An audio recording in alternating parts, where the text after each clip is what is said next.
బుద్ధితో మానవాళి బ్రతుకు మలుగుతున్నదా?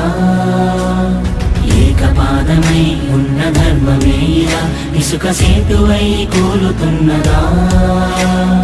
ఆధరణి కన్నీరు తుడిచేందుకు నీరాకతే వేచరా, ఆసుర రాజ్యాన్ని అణిచేందుకు సాయాన్ని కోరిందిరా.